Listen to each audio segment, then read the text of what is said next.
Mga kahulugan ng iyong panaginip ayon kay Madam Rudy Baldwin na dapat mong malaman. Panoorin.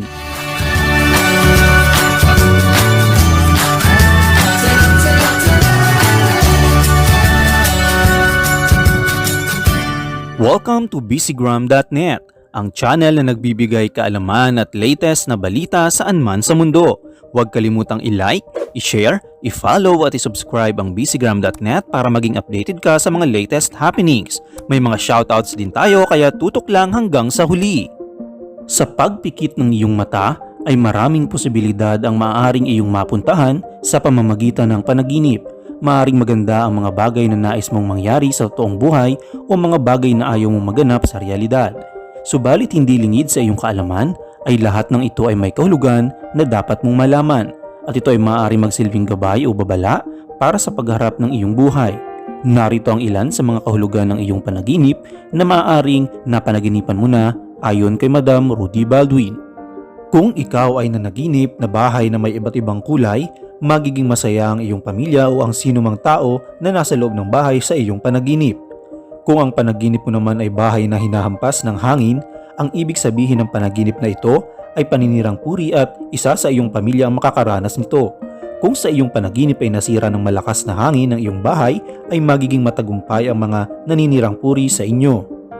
Kung nanaginip ka naman ng bahay na may butas, isa sa pamilya mo ang magkakaroon ng problema na maaaring makasira sa kanyang buhay.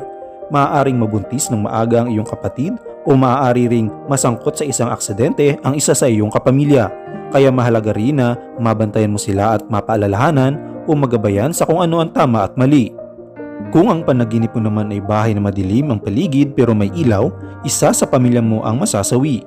Kaya dapat habang nabubuhay sila, ipakita mo na kung gaano mo sila kamahal upang wala kang pagsisihan kapag sila'y lumisan sa mundo.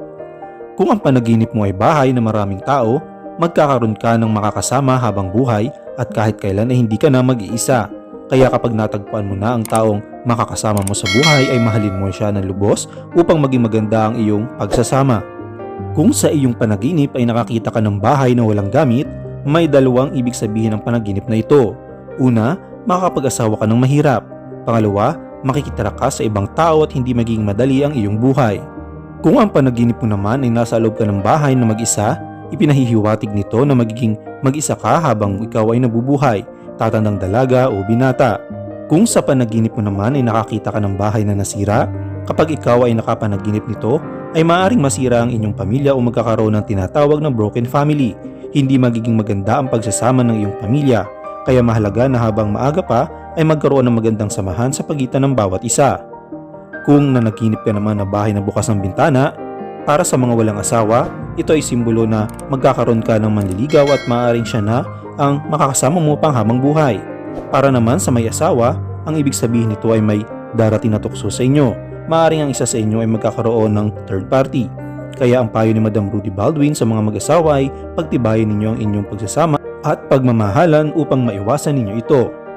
Shoutout tayo kina Mandix Ardiente ng Sirao, Cebu City, kay ICU ng Saudi Arabia, kay Anthony Lunesto at kay Lablin Plenos ng Kuwait.